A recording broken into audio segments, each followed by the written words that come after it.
music world, you know, you get a lot of people that say, oh, they're a real character, and they usually ain't. I don't even need to introduce this man here. He's a proper character. Mr. Lee Thompson! Thank you very much. Thank you very much. And now for my next trick. Thank you for turning up, ladies and gentlemen. Most kind of you. I've had the privilege of being asked here for the second time, Paul, or third? Third time. Once with the Scar Orchestra, once with the Silencers, and once with me. Yes. It's all about me. I saw this. Is this being a repeat trick? This one's got Make a Wish Foundation. We're all competition winners. What? Competition winners? I think I'm leaking. Sweating. Right, let's start. Sort of the same as what I said to Sue is the best place to start. We're from the same age group, basically. And most of the people of our age want to be in bands at the time, wanted to be guitarists. So what happened? Was the sax always your thing? Guitars, you know, leave that for the airids. I mean, yeah, Chrissy Boy was a born guitarist. He was into Hawkwind and AC/DC and heavy metal bands with loads of guitars. Oh, that's why he does that AC/DC thing on stage. Correct, Mondo. Plus, they know how to keep their budget down because they've used the same set. Can you keep your noise down behind there, please? Don't you know I ain't? Yeah. So, the reason they keep their budget down is because they use the same set. Yeah. Just briefly, I went along to an AC/DC gig. I've seen them on 3 or 4 occasions. They are one of the better bunch. I was sat in a queue. It was at Wembley Stadium. I'm sat in a queue there, and this fella's tapped me on the shoulder. I went, all right. He's gone, you, Lee Thompson, the band. I said, well, yeah, that's me. He's like, oh, pleased to meet you, this and the other. The gig hasn't started yet, the lights are up, and then the lights dim and you can hear, next man, 10,000 people go. I sort of went to stand up. I heard they were shouting Angus. Most embarrassing. Yeah. It's funny, because like you are, I saw AC/DC about 20 times in 1976. They were supporting T-Rex, I was a big T-Rex fan. And I was like 15, and it's because they took the time to speak to a 15-year-old kid for about half an hour. And I think you're very like that with your audience, you're fantastic. Yeah, I mean, you know, it's nice to be important, but more important to be nice. It's my father, 1975. So why the saxophone? Yeah, getting back to that old chestnut. I was just always attracted to the saxophone. I was brought up on a diet of King Curtis, you know, coasters, any band, Fats Domino, of course.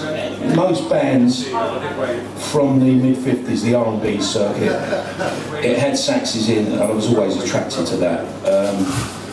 When I went to the Rainbow to see Roxy Music, I was always made my way to wherever Andy McCarthy was standing.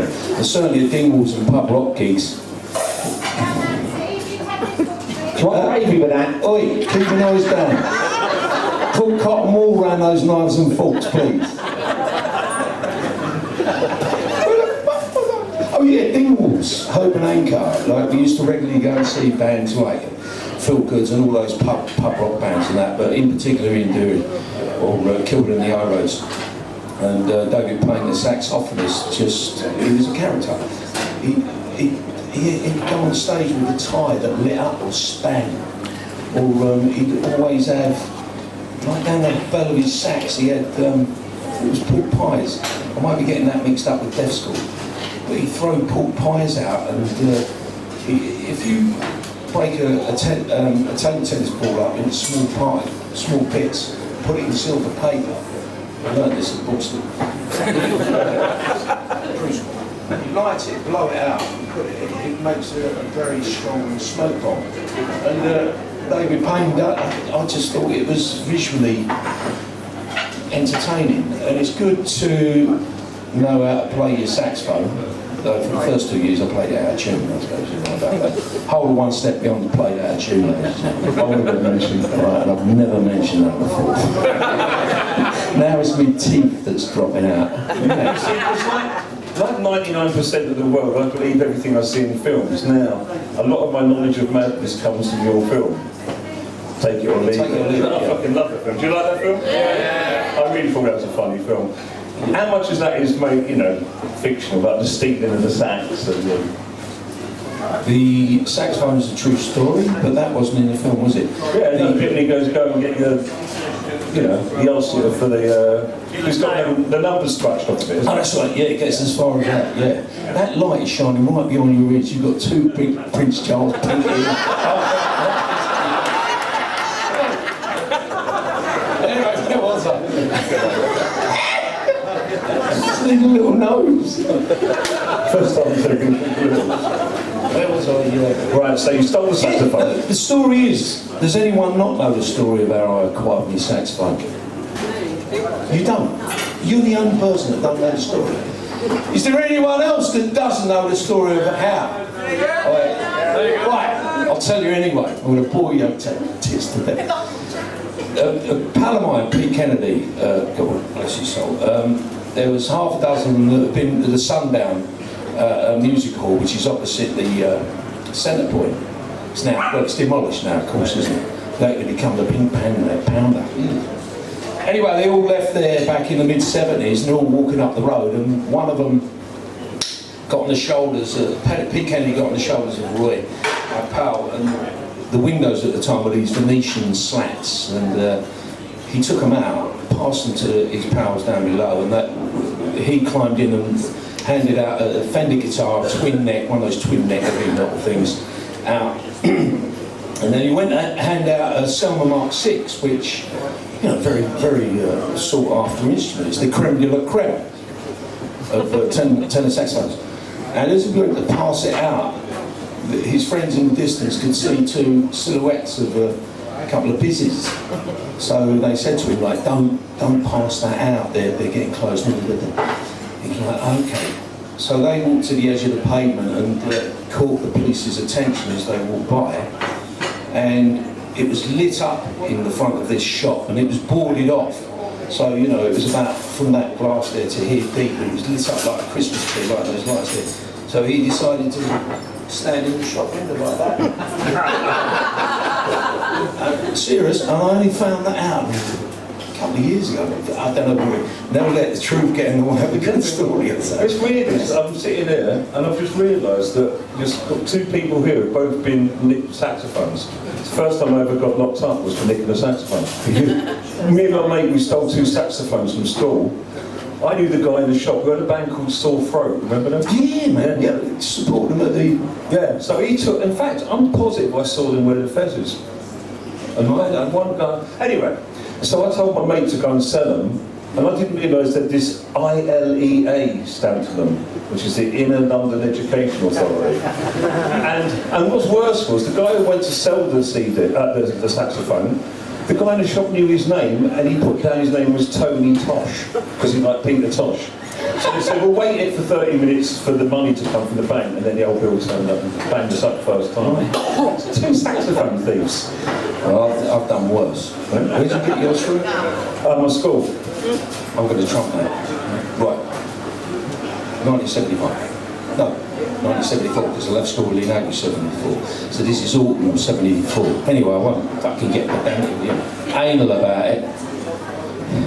He's freaking me out. He with the glasses on. He worked with the CIA. He's a lovely guy.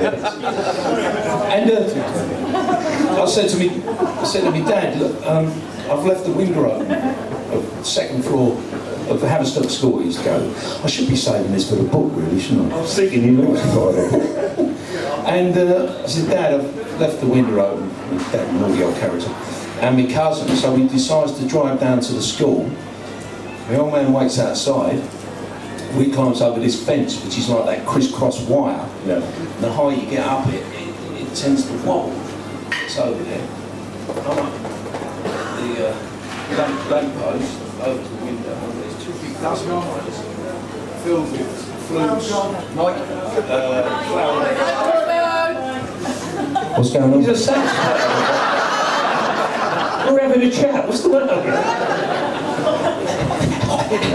So anyway, I'm climbing up lampposts. Opens the window, climbs and gets these clarinets and French horns and all sorts of weirdly out of order when you think about it. And fills the bags and then gets this flex, whatever you call it, wire and that, ties it to that end and that end, puts it round the neck, ties back out, starts climbing down, that's it. I put the other bag over that side. Next minute I'm looking like a fucking raspberry, a blueberry or annual mob. This is I'm climbing down, it's getting tighter and tighter. I'm virtually having a nosebleed. You know when you breathe fast and then stand up, you know, so keep climbing it. Gets down to the ground, your cousin and that, we tear off across the playground, up and back over this fence, but now we're weighted. We're waiting for these, should have just bunged them over, because by the time we get to the top of the fence, we're like that. And my dad's revving the car like it's a fucking Brinks Mac thing or something. Come on, son. And off we go. And they landed up getting sold, but I didn't see any of that. But anyway, I did do it for the money. I done it for the clarinet. They never had saxophones in the school. So for the first 6 months, I learned to play the clarinet, which was very difficult because of the embouchure. Embouchure? Embouchure. Yeah. Do you play as well? Yeah. So these muscles here. Oboe. The pink oboe. Easy tiger. They fucking have it. I'll take your teeth out for that. Yeah, I learned. Yeah, well, oboe as well I started playing. That was just a no-go. That had to go. That was no, yeah, absolutely no. I only wanted to play it because Andy Mackay played it, really, and impossible. So yeah, I got rid of the clarinet in Dingwalls. I swapped it for a boozing aux, an old battered thing, and a couple of months later, Pete Kennedy, came back with the tenor sax, and they wanted £100 for it. And my wife borrowed £100 off of postman Pat, or Bob, or Terry, or whatever, let's call him Pat. Borrowed 100 quid off him, and we bought the saxophone. A couple of weeks later, the lads turned up and said, "Sorry, Lee, we left an O out of the saxophone." I said, "Sold the scene, boy, sold the scene." So, and I still owe my wife that £100. I just think that was a bit cheap. I just remembered something. The second time I got nicked was from stealing from school, and it was them tannoy speakers. You know what I got nicked with? Chewit. No, Chewit. Right, yeah. We went into school when he wanted to take the speakers out for. He wanted to start a sound system. That cheeky little mother. I know. We got caught. I was quicker than him as well. I was quicker than him. How is Chewit? Have you seen him, mate? Yeah, he rings me up from time to time. What's he on the scratch? He's got a restaurant in Ramsgate. He's got a restaurant, is he? Yeah. I'll go and bomb it. It's in Ramsgate? Yeah. I got involved with him in the Arches. I know you had that rehearsal studio. I got him started and got him up and running. He had some good bands in there. Yeah. Bit of cash, you know, I was burning a hole in my pocket. I mean, I was down to my last $500,000.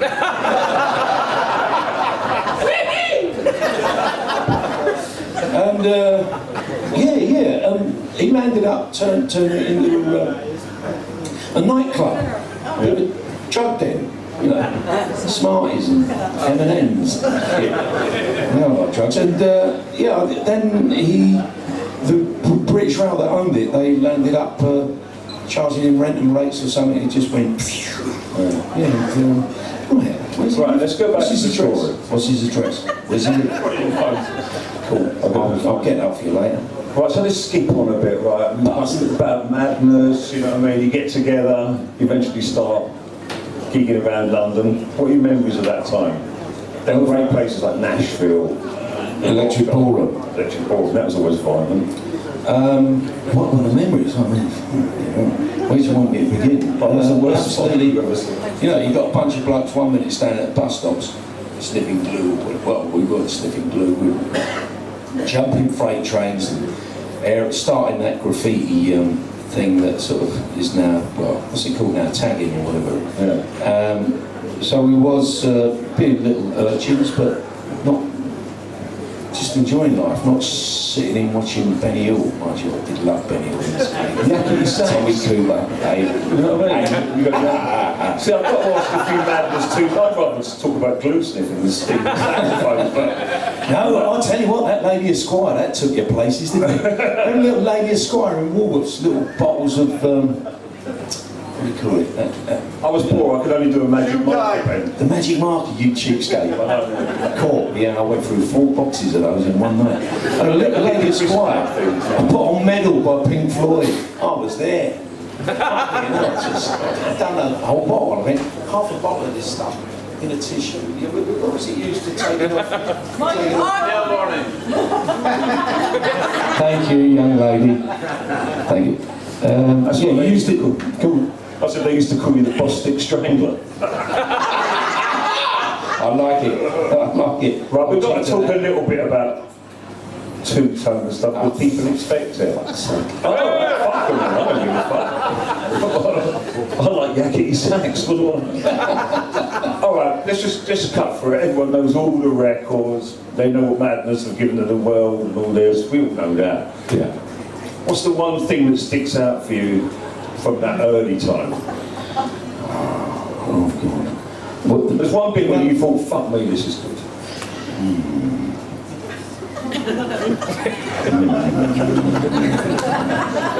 Give it just 1 minute.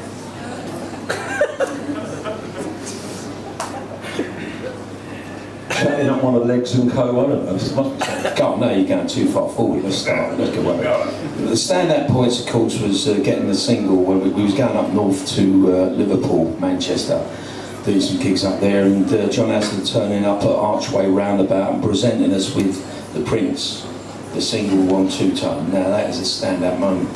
You know, not just because it's got the Lee Thompson underneath it, but it was just we're a gang now. We're going up, we're going to take over the world and all that. And yeah, thoroughly enjoyable. I mean, you know, there was a lot of... I totally get that. It's not like a record going up, just having it in your hand. Yeah, it's just having that. It doesn't matter whether it gets, you know, top whatever, but it's, we've done that. And that was all through Suggs Jerry not having anywhere to stay, and he went back to, Jerry Dammers went back to Suggs' house, kept on the sofa, and he talked about starting up a record company. Do you fancy doing it? Like, you want to do it? Yeah, and Suggs was like, yeah, sure, thinking, you know, it's just trying to get it. And that was your song, wasn't it? Yeah, yeah. Because there is a bit, I don't know, I might be wrong, misconception that it's all Mike Parson was the big... Yeah, he was the main writer in the band. No, at the time, I think there was a bit of pressure on to get something written. I was a big Prince Buster fan, and most of the band were, and it was 2 tones. So I thought naturally, let's get on this bandwagon, but not just to write any old tosh. It was my tribute to Prince Buster, and it was on 2 tones, so the continuity sort of, and yeah. But it was only for a one-off single. We were one for getting to Tourette's now. Yeah. We wanted to do an album, but they never had the finance for it from Christmas. So we went out with various off the back of that, hitting the charts. We were approached by many Magnet, bastards, Chrysalis, Virgin, and they all. They took us out to lunch, and boy, did we rinse it! Yeah. Some great lunches with them. But then Dave Robinson took us to the Winchester pub on Arrow Road, and he offered us a pork pie and half a pint of warm beer.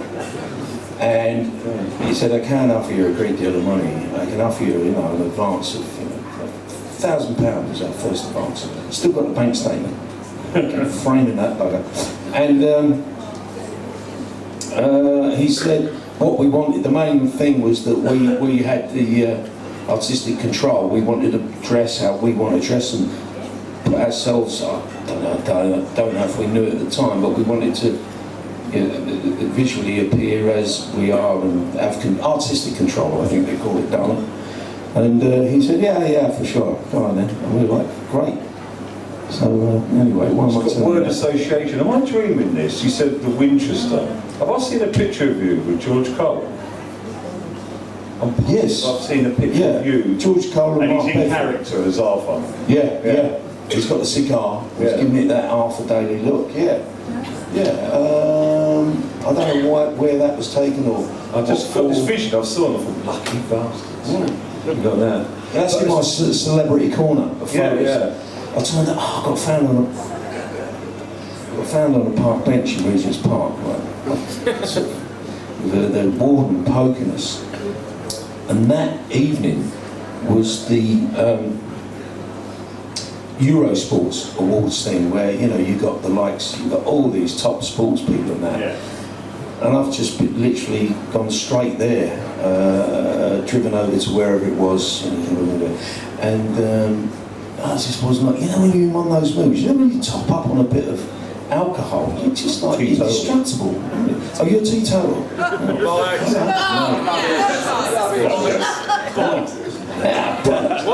Yes, a large brandy and coke.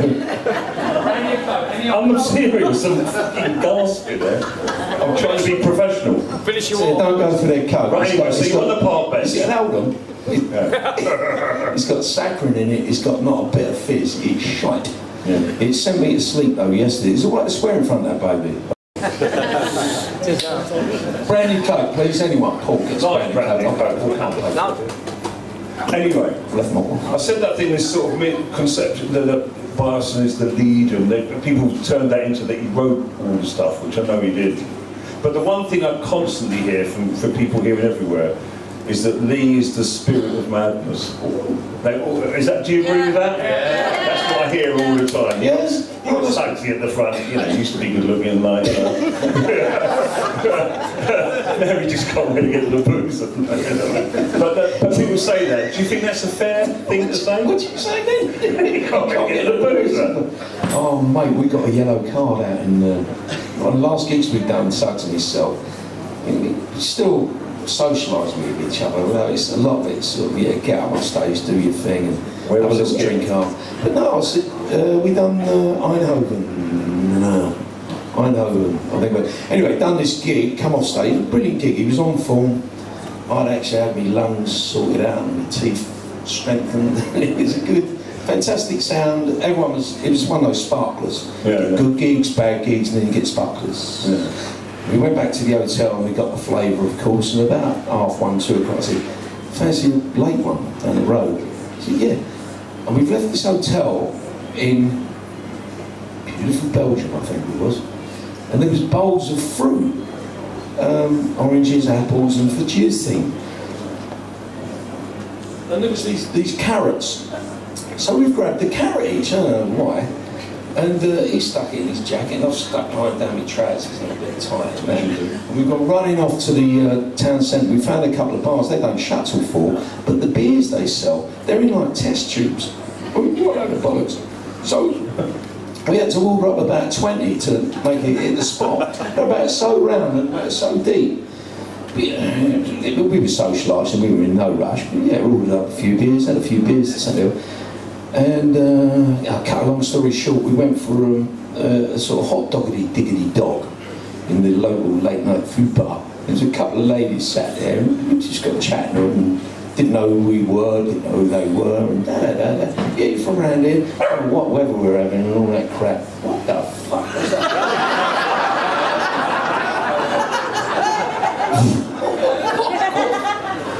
Can you muzzle that mutt?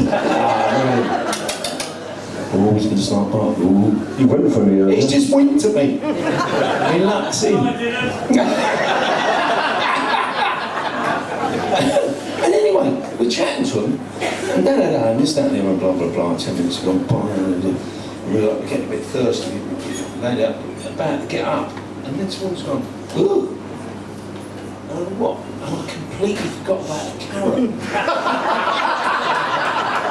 It had dropped down the bottom of my trousers. It was like one of those organic ones which looked like a fucking helmet. And I think I said to her, you want to see it when it's hard, I'll faint.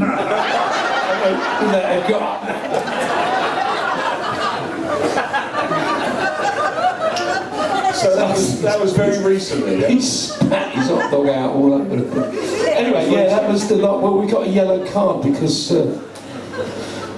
we got to bed 6, 7 o'clock, and then it was a long drive. It was a fucking drive now. It was a 3-hour drive or something, and wow, just one. Can I sample that? No, I'm trying to give it up. It's all I can do.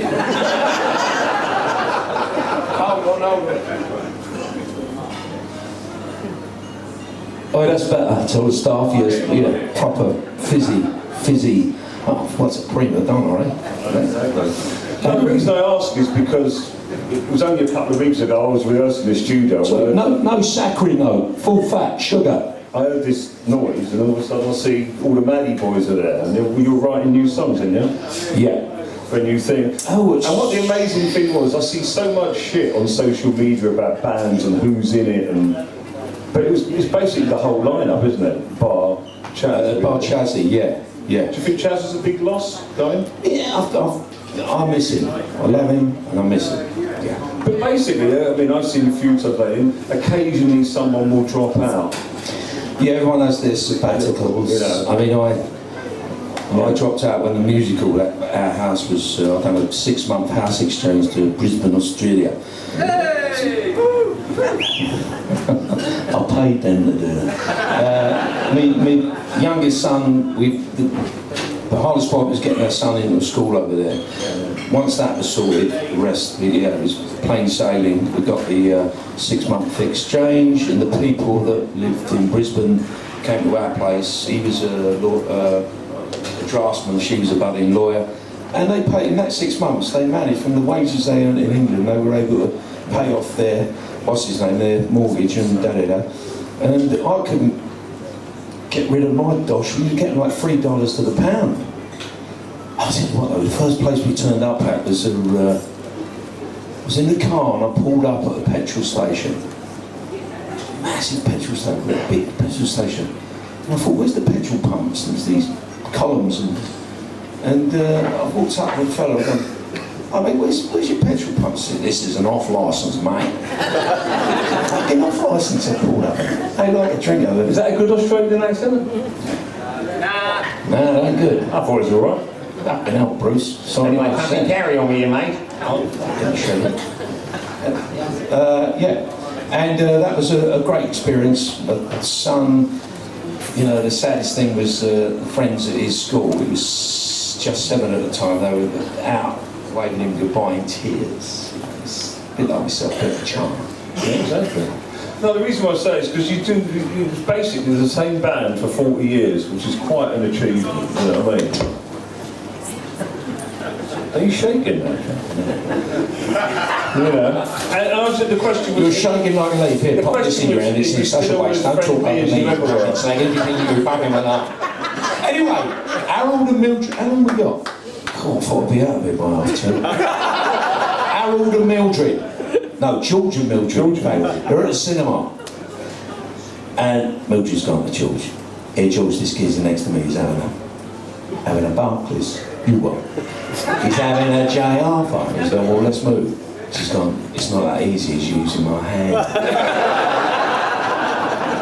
Oh, I'll shut up now, sorry. Right, let's fuck off madness. Let's talk about the Lee Thompson Star Orchestra. Good idea. I think it's good. I mean, I love that music. I think it's great what you're doing. Love all the covers, you know, as in the covers. Yeah. The images you're selling and all that, you know. Yeah, that first cover, the Benevolence, I don't know where it come from. I think it's got like barbecue, Hudson barbecue, so I'm assuming it was shot from Chicago, but I found it on the internet, it was out in the domain, and it saved getting 11 other blokes together for a photo session. But the idea was, it was like a pressure cooker type thing from Madness. I mentioned to me trumpet player, I'd really like to start something besides Madness, which goes more ska and reggae-ish genre, and he said, well, I'll get a brass section together, you just get off your arse and make it happen. And probably several months later, it's like 2013, I got a bunch together. One in particular, fellow Roo, he played really good drums. He's moved to New Zealand. This is the effect I have on these people. And we've done several gigs, and then we've done a video for Fu Manchu, which Bitty McLean turned up and blew the fucking doors off it. Brilliant. And then as we were leaving the video shoot for it, he said, "Lee, I've got to let you know that I'm off to New Zealand. I've decided with my wife who's due." And I was like, "Okay, you know, good, thanks, good luck and everything." And it was like, well, that was brief, you know, this, where do you go from here? And then someone organised a drummer, a load of drummers to come along, and he was the first to walk in, Mez Clough, and he was fantastic. And I think, and a lovely fellow as well, I think that Van the Sham must have seen him, Van Morrison must have seen him somewhere on the TV, the Glastonbury was shown or somewhere, and he went, "Oh, one bad man," and of course the rent doesn't pay itself, and he fucking made me a drummer. You drum with us now? Yeah, well I can't, I've just lost the fucking oomph to do it. Fantastic guitarist we had as well who wandered. Andy Neal, he's in a band called the Tremolites. Which I've seen that picture. Yeah, I haven't heard of it, they look really good. He's passionate about his music. He's a proper muso, no chancer. He's a proper muso. So what is it, on hold now? Yeah, I've just sort of... Because as I said, we met the other day and you were writing, or trying to write some songs. Is that for a New Madness record? Yes. Well, I've got songs that I've done ages ago, the Culture Vultures, which might have to be changed with this Brexit thing. Anyway, that's bubbling under. Mike, everyone, Bedders even. Everyone's writing now. Everyone's sort of put their head above the pulpit, paraffin. Peter Piper picked a pickle pepper. And it looks like we'll have an album ready for sort of spring. Well, I just asked that because there's the specials one coming out, and there's a Beat one and stuff like that, you know. I heard recently there's special, members of the specials are doing their thing. Yeah. Sad, isn't it? UB40, they say. See that documentary about them? Oh, yeah. See, I always thought back then as well, they were the strongest, like a unit. They all loved each other, they were mates and all that. And then I was really surprised to see what it's turned into. Yeah, man, it's like me and Barca, I want to rip his throat out. I can understand that, yeah. And why do you want to rip his throat out? Because his breath stinks.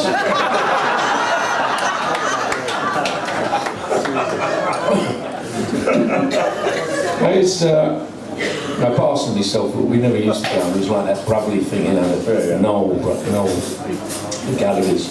But now we all know fucking everyone's idiosyncrasies and stuff. Well, you looked and it's good. We done a tour, and I suggested, let's do safe fucking about at airports and train stations. Well, let's do it on a coach. Let's have a sleeper coach. Let's go back 20 odd years. Unfortunately, they said yes. Festival went, that's a good idea, it'll save us a bit. Because the venues we were playing, they were like Art Deco, built beautiful venues, proper sizes, and proper prices, right, gang? How much they want for the O2, the bastards? Shithole anyway. It's fucking horrible. That's all you yeah, it's awful. Yeah, I'd rather do several at the Forum than one at the and then that's the reason for doing things like the Scar Orchestra, where you can let that go anywhere. Where was we? Yeah. So we're on the coach, and it's great. It's a tour manager's dream because you're all in one place. You know, go fucking all under it. And we had the beds upstairs. You had the TV screens and the jacuzzi. No jacuzzi in the bed. But so all you had to do was get a drink and yourself. Was that? You'd open the fridge door. There's your beer. Mike had Wi-Fi on there, so he could prat about, you know, emailing the planet. Woody could sleep for fucking England, he'd be up there 24/7. And And it was good for everyone, you know. And you get from gig to gig. There was hotels if you wanted it. Yeah. That's how big the band is, hotels and the coach. Yeah. Well, yeah. Well, you used to give us a tenner if you wouldn't stay in the hotel. Nick, want to do the tenner scheme? Remember the Thompson Wets? We had a bunch of fellas that used to follow us. They used to follow us in a full transit van. And they'd come up to Liverpool and da-da-da. Well, of course, they're on that one step beyond cover. And I remember turning up at a car park, and it was like Cheeks and Chong. The back doors open, a mattress flopped out, and just a load of ganja smoke. Puff. What sounds the band on? Mate, it was yesterday, we're just going home. Brilliant. I shared a coach with the Scatterlights, and that was just the same thing. There was a really bad story about that. I don't know if you want to hear this. I don't know if I should say this now. We did a tour of America. When I was in the selector in the back, Scatterlights were in the front. We both had TVs, but the one in the front was the master TV, so you could see whatever they were watching. And it was the same thing every night. They'd come up to the back, come and see Pauline, they'd knock on the door and go, "You all right? Yeah, fine." We knew that was going on. Back then, the porn would go into the video machine. Yeah. It'd go on, and any sort of, let's be nice about it, anything straight, just straight, you know, you could see the video going until it got to, you know, other stuff, you know what I mean? And then they'd watch that, go back to the straight shag, and it's like, and then at the end, they come to the door and go, "You okay, just to make sure we turn the TV off," anyway. There you go, just thought I'd mention. Yeah, and I got thrown out my bed by Tommy McCook, that's another story. So, and what about the silence? Silencers, yeah, my son's band. Yeah, we played here. You were really good, I enjoyed that. You was here for that. Yeah. You've been to all these 7 years, mate, man and boy. You're glad for punishment. You've got a lot of people out, haven't you? Anyone else? You all been here for 7 years or just recently? Yeah. I mean, hope I'll get invited back after this, Paul. Yeah, we done the Silencers. But Son's the lead singer. He's pretty good. I'm telling you what, he's good. I better watch myself. Fucking ego's even bigger. Do you prefer? He's like Rod Stewart. You know how Rod Stewart sings with his. I mean Kenny Everett with his arm blown up. He takes. I'll be there blowing me on, and that's where my son's.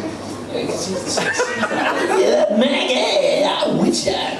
I get bounced off stage, so now I've got a chalk line that do not cross that line. Battle of the egos. That's what singers do. Yeah, no, they're a good band. I remember. Silence on. So I was just saying, I remember Suggs having a dig at me once. Because we did a record with Jive Bunny. Having a dig at you? Yeah, we did a record for Jive Bunny, and he was supposed to sing on it. Jive Bunny? Yeah. Right? It was when you weren't doing nothing, like, you know what I mean? Late 80s kind of thing. And then he started managing the farm, so he'd give it the elbow. And so Roger, our producer, Roger Lomas, he said to me, "Nick, you can do a bit of an impersonation, can't you?" I goes, "Yeah." He gave me $2 grand in my hand for half an hour's work, and I did baggy trousers and night boat to Cairo. It's like a mega mix or something. When was this? It's just... Yeah, it's 1989, I think. $2 grand? And I remember I had to get into character. Because I said, look at this, I was sitting in the studio going, it's all that stuff, you know. And Neville Statewall and Rankin Roger came in, they were on as well. They goes, "What's he doing?" Roger goes, "Oh, he's just doing a guide vocal." Because he didn't want to tell them Suggs weren't doing that. Then when Suggs said, he goes, "You did that?" I goes, "Yeah, $2 grand. He was like, "You'd take anything, wouldn't you?" Take it up the ass. Yeah, it was in an LED, I remember it well. So yes, a band with your son, that's brilliant, isn't it?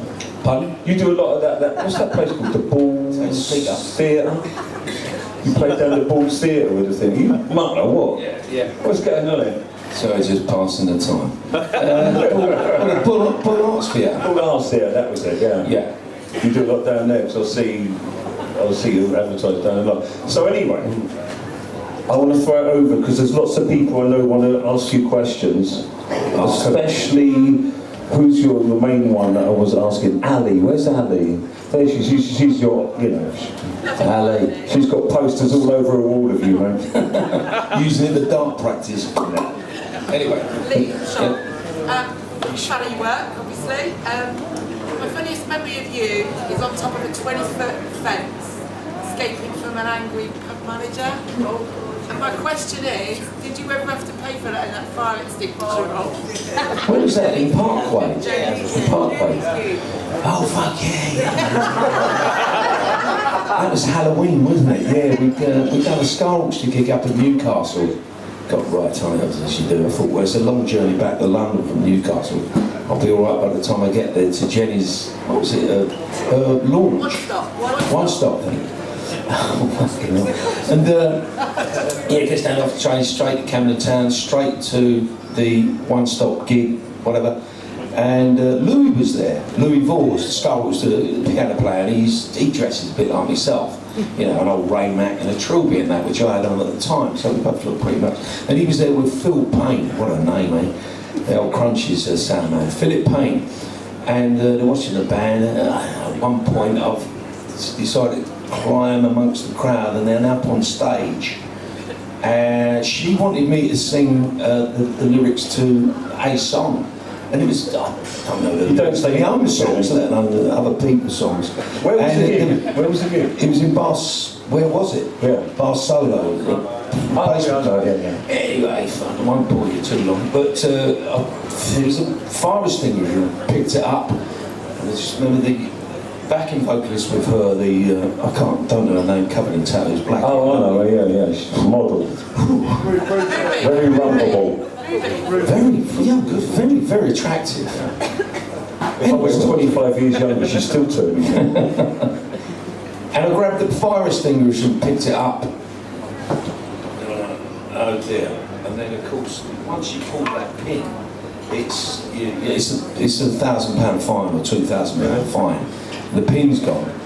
And they're laughing, thinking, no way. And then yeah, I've let it off, and this poor fella's got a rack of guitar pedals, electric guitar, and I've let the stuff off, and it's dripping. He's having to throw things. Very, very stupid. And I remember the woman sort of laughing so much out of nerves. Yeah. It wasn't a good thing. So anyway, yeah, I've had it away off the stage, gone to the back, and there's no escape. It's just a massive electric fence.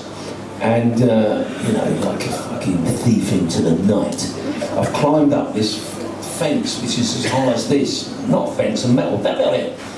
And I remember Lee, what are you doing? If you press that button, it opens, and I'm on top of it next minute. It's opened up. And I've climbed back down, and I still couldn't get out the back way, but I've had to go now, return to the scene of the crime. I've got to walk out, and I've got the hand on the shoulder from the security's gone, excuse me sir, you've let off a fire extinguisher and this, that, and that'll be £1,000 a fine, and this, that, and the other. I said, I beg your pardon, I don't know what you're talking about. I said, you must mean that Louis Vors out the back there. Fucking Louis hasn't spoken to me since. Who's next? Yeah, Top of the Pops 1979, you're doing Prince for the first time. Yeah. You've just started your solo and Chrissy Boy leans into you. What does he say to you? Aha, I think I heard this earlier. Yeah, like One Step Beyond, I never realised that you tuned it by the mouthpiece, saxophone. So when I was in the studio making One Step Beyond, or whatever it was, I had to do it in unison. Track it 3 times. If you listen to it, that's where it's got that nutty sound. And Chrissy Boy probably whispered in the ear, I mean, I can't be for sure, but I remember him saying, your saxophone player is crap. And he probably whispered in the ear, wow, that sounds more in tune now, of course, because it was a pre-recorded Prince, and he probably said something like that, you know, it sounded much better. You finally learned how to play that thing. Any questions? Go on quiet, for fuck's sake. Ask him some questions. Oh, look at this silver-haired fella. Lot of face to wash. Why centre party? 2 o'clock. So 10 o'clock. Sure. It's Cheggers. Cheggers plays pop. Cheggers. Oh no, he's past. What's your question, Stuart, mate? Say that with your teeth in. Drip Fed Fred? In the video, Yeah. you've got an eye patch in the video. Yeah. There's a rumour is, you got an eye patch about the rest of the cows in the cow and you involved in altercation with each other. True or false? And an altercation with Cow. Chazzy? Yeah, No, the rest of the cow. yeah, I didn't have an eye patch on. Yeah, that's it. Did I? Yeah. Bloody hell. I don't know. So you know more than me. Yeah, there was a bit of an altercation, of course, alcohol related. And yeah, it got a bit ugly. But there you go, it's alcohol, isn't it? It's bastard. It's been part of a gang, isn't it? Pardon? It's been part of a gang. Yes, yeah. Yeah, well, I've worn that since Crunch Day, since, I don't know if you see if it's okay, I'm a policeman video, which was done years before. I've always worn I don't know why I wear it, it's just makeup, lipstick. I think it's to do with probably Alice Cooper's Split Ends, you know, later become Crowded House. Sore throat even. It just makeup, you know, it's like the mask, isn't it? You can hide behind it. And Ian Dury used to wear makeup, and I think it's and Alex Harvey. You know. So it's like a bit of an off, you know, it's rubbed off on us. Sort of thing. So yeah.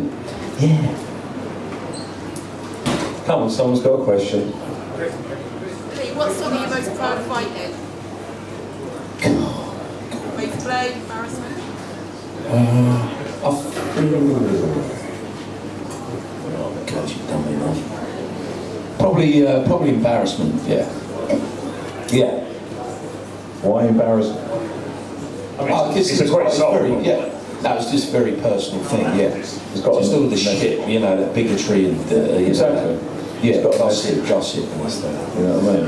And yeah, I was out there the other week. It was beautiful. Yeah, beautiful. Well, 33, 34 now. Yeah, lovely. You're in a mother. Kevin, you got a question, haven't you? No? Any more questions? Yeah. Go on. How drunk have you ever been, and what did you do the most disgusting thing when you were drunk? Good question. That's what I get asked all the time.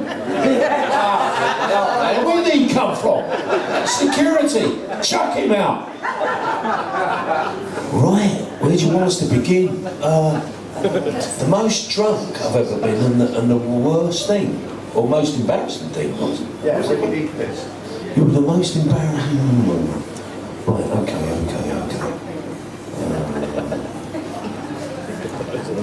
I'll get back to you on that one. The problem is, if you're really pissed, you're not going to remember, are you? Yeah, but I get told by other people. You wake up with the kebab in your bed and all that sort of stuff. Any more questions? Take one more question. No, two more questions. This gentleman over here. Lee, what was your motivation behind Animal Farm, mate? Oh, God, I like that one. That's more like it. Right. I've seen the video, it's disgusting. Animal Farm, you must have seen that one, with a pig. Yeah, animal experimentation. I mean, I'm a big lover of animals, and that was quite close to the side of standing order with animal, you know, WWF. WWF. Anyway, the Wildlife Wrestling animal, was it?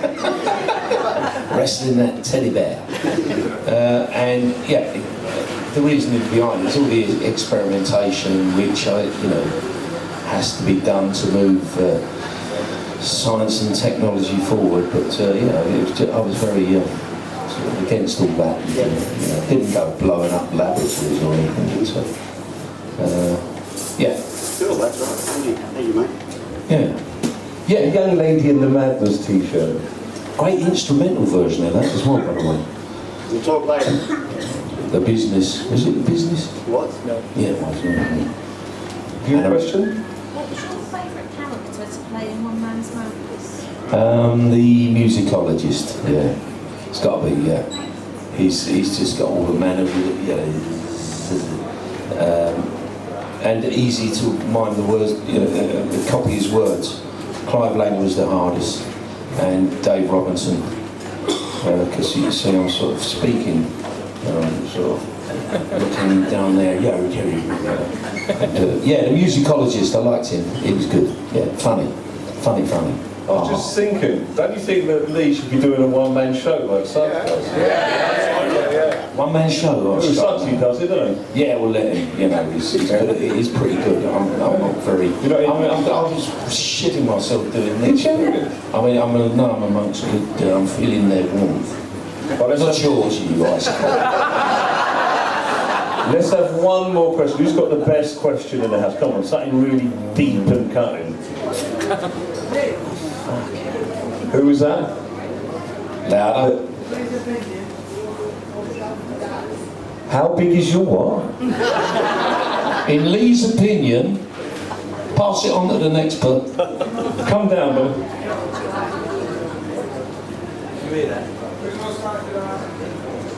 Most talented artist on two-tone. Wow. That's a good question. Don't know if I can answer that. On two-tone, is two-tone still going? Is it still going? Two-tone's not It going. will be next year, I can guarantee it. No, it won't. Well, for me, it's got to be. I suppose it's got to be Jerry Dammers, isn't it? I mean, he wrote most of the stuff, and the second album, which doesn't get, you know, when I first heard that, I was like, wow, what is this, man? It's CNA, drum machines, whoa! This, I've grown to love that album, the second album. Yeah, it's a nut, only he is. He is a proper nut. I tried to get him to stand in for Mike. He said, oh, I'm getting back to you on that one. 2 years later, he said, you're too late, you missed the fucking boat. Parsons back. It could be the first time Madness had someone wearing a safari suit on stage, and he fucking loves that light blue safari suit. He looks like Bob Monkhouse with all that. Sleeps in it. Yeah. As everyone knows, Lee's an ambassador for Specialised and does a great job, and you know, even giving his time up to come down here is such a huge thing. And I know that you think the world of the people who do this, and it's an important charity, you know what I mean? It's an honour to be, for Paul. I always say this about this charity. God forbid, if one of us had something, at least you can say you've had some kind of life, but these are kids, you know what I mean? Yeah. And I think we should give a big round of applause to everybody who I've got to get back to this fella. Most embarrassing. Good timing. I don't know what it was. I've got it. It's only a little thing. I mean, I could tell you about that one up there and that one. But we went camping in Dorset, funnily enough, in Paul. And I was with Lynn Milson, or Lynn Potter. Remember her? Yeah, Brian Stewart's ex. And we're still very good friends. And Pav, who she's now with. It was Lynn, Pav, a couple of others, me and my missus. And we got around the bonfire and that. You're allowed to make bonfires on this particular site. We've got the tents here and the VW there and whatever and that. And I don't know, I do remember it was a full moon. Oh, yes it was. And I decided to go behind the van and come back doing a dance called the Funky Chicken. Remember the funky chicken? Or the penguin? But I done it bollock naked.